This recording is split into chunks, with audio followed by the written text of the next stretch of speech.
What's going on, Geekdom? This is Chipmunk doing another reaction. Um, this time I'm reacting to AnimeRegent's video for top 10 upcoming anime sequels for 2021. I really do love anime a lot. That's one of the things I really do geek out on.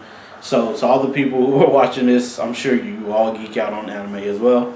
Y'all looking forward to a lot of the upcoming animes that's coming out. So yeah, I'm interested to see exactly what he put on here. So let's check it out together. I'm put a link in the video if you want to just check out his video yourself without my reactions and stuff. Please do. But thank y'all for jumping on my channel though. Looking at my reaction to these, but these should be pretty fun. Again, this is top 10 upcoming anime sequels of 2021 by AnimeRegent. I think that's how you pronounce this. AnimeRegent. Once an anime hits the peak charts, you don't have to be a genius to say that it will get a new season. And if you follow along this statement, you'll realize that 2021 is going to be a heck of a cool year for anime fans as they get to see their favorite anime return to the TV screen with a new season. You've got science, action, romance, mystery upon mystery, and any flavor of anime to suit your taste. Today, we're counting down the top 10 anime sequels releasing in 2021 and what to expect from them. Without further wait, let's get started. Again, these are his opinions of what are the top 10. Starting off this list is Quintessential Quintuplets Season 2. Harem anime is always going to be a rather underappreciated genre in anime. There's no surprise about it, considering how much the shows in this genre repeat the same tropes over and over again. Currently, shows like Rent a Girlfriend managed to divert away from those usual cliches, but a show that actually turned the tables of this genre was the first season of Quintessential Quintuplets. Here we meet high school student Futaro, who is hired as a tutor to teach 5 quintuplet sisters. Each sister has her own flaw: pride, laziness, or even being too stubborn to touch books. The first season followed Futaro's desperate attempt to teach these 5 sisters, and the upcoming second season would show his efforts to convince the girls' father and also show us how the 5 girls would slowly fall in love with their tutor. Coming in next is Log Horizon Season 3. I'll definitely check that one out.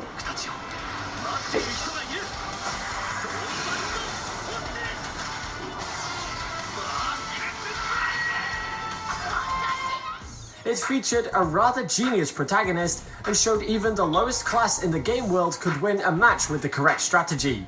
It is based on the light novel and manga of the same name and follows the adventures of the rather socially awkward Shiro as he gets trapped in a game world with 30,000 other players. The first 2 seasons showed Shiro forming the Round Table Alliance and bringing peace to the city of Akiba, and then followed their journey on trying to find a way back home. The third season will continue their story from there onwards. It was scheduled to be released in October, but got pushed back to 2021 due to the current world issues. Next Life as a Villainess Season 2 comes in at number 8. I don't need you! Leave me now!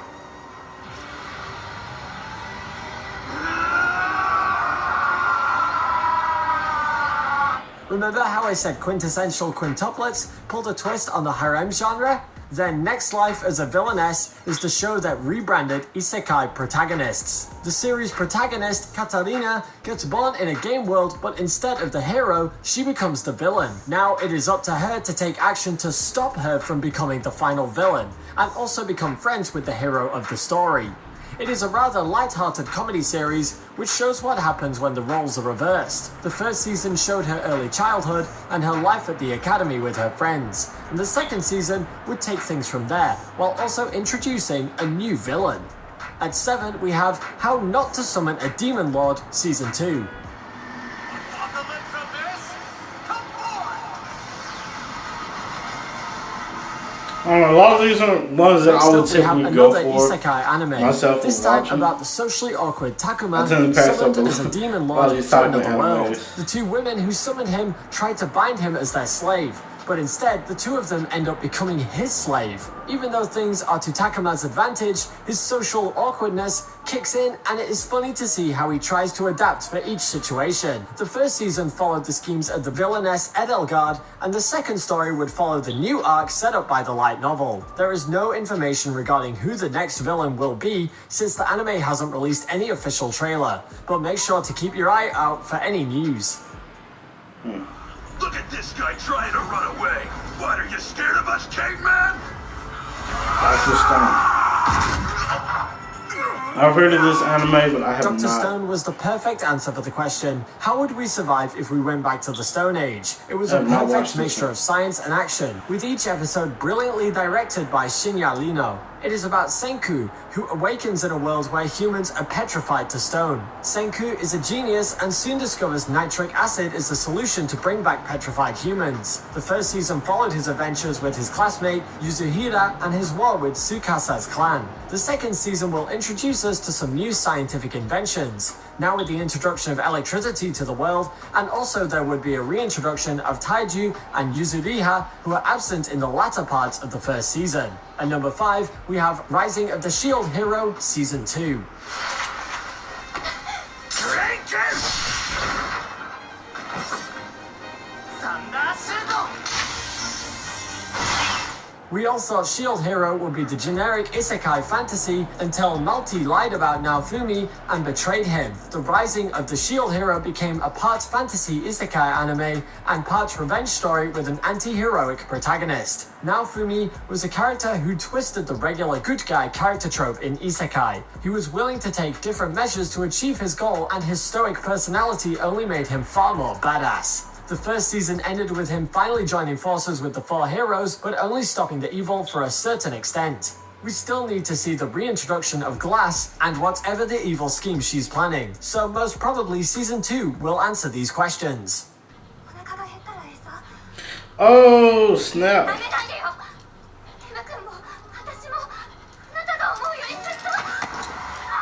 At 4 we have Beastars Season 2. Ignoring the Netflix adaptation meme, you can genuinely say that Netflix knows how to create some great anime originals. We're also not talking about Castlevania or Devilman Crybaby, but a show like Beastars. At first, many ridiculed it to be a rather cartoonish story with talking animals, but the adventures of the wolf named Legoshi and the innocent rabbit named Haru managed to showcase the different aspects of innocence and love, and the war between carnivores and herbivores was a subtle metaphor for our own human I'm not nature. afraid, The second but, season of this Netflix original will air in 2021. This was pretty good. And will be about the mysterious killer of herbivores and how like Legoshi soon gets into trouble he never asked for. There's nothing wrong with being a furry, but it was a pretty good one. The Promised Neverland. Oh my goodness! I have recently watched this one not too long ago.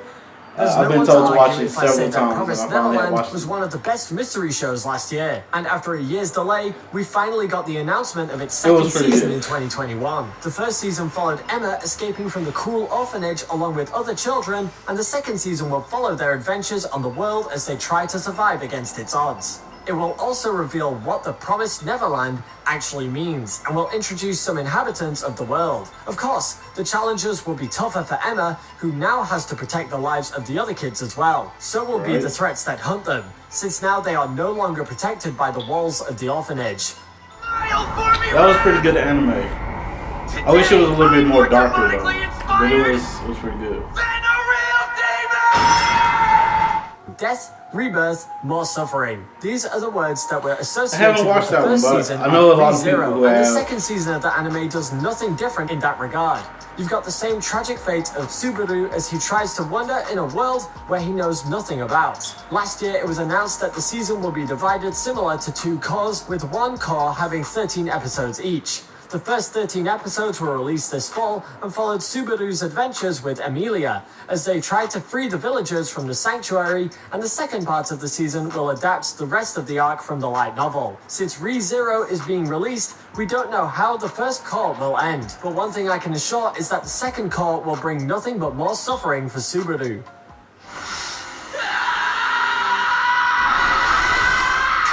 Of course, Attack on Titan should Taking be the top number 1. spot is I'm Attack looking on forward Titan to it. Season 4. If you know the word anime, then you should know the name And of it's the Attack final on season Titan. too. I The am series looking blasted off in so forward 2013 to and this. continued the successive years, getting a much larger fan base than any other anime, and also building up the hype for a climactic 4th season. Originally, it was about humans fighting against Titans, but at the end of the 3rd season, it was revealed that it was the nation of Mali behind the breach of the wall and also the conspiracy behind the Titans. The 4th season will follow Eren and his crew's attack against Mali, and also the final battle for humanity's survival.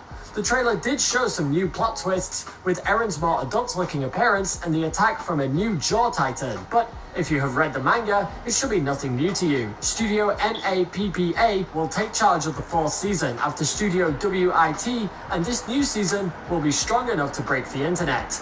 So, what anime are you hyped up for the most? Is it the action of Attack on Titan, or the subtle mystery of ReZero, or... I'll stop right there. Yeah, like he said, you can comment and say which one is your favorite ones that you're looking forward to. Again, these are his opinions of what are the top sequels. If there's sequels and stuff that you like that you wish were on the list, these are his opinions. If you have anime and stuff that you just love, that you think should be in the top 10, it is quite alright. Not everybody has the same type of favorites as far as like animes goes, as far as genres, stuff like that. Which is great. I'm like I said when he was talking before, like comedy, slice of life are my type of favorite animes. Those are the ones that just connect to me more, that I want to watch. Cause I like to laugh and stuff like that. I haven't found any really good horror animes. I've read a lot of good horror manga, or manga, however you want to pronounce it, but I haven't found that many good horror animes. I have found some, which I have only a few, but it's not a lot that I find that's really all that great. And that's throughout the whole season. Like the whole season has to be like spectacular. But let me know what y'all's favorite type of animes and stuff are. I will do a video on my top 10 favorite animes of all time. My top 10. Again, it's gonna be my opinion, and most of it's gonna be I think kind of different than a lot of people would think. Just because I don't do a lot of the big animes like Bleach and One Piece and stuff like that. Yeah, a lot of those are not typically my favorites. The big shonen or however you want to pronounce it, type of animes. But there's a lot of them that's pretty good. Like Naruto is one of my all-time favorite ones. Dragon Ball Z is up there, but you know, those are like classics. But yeah, well, Dragon Ball Z is a classic.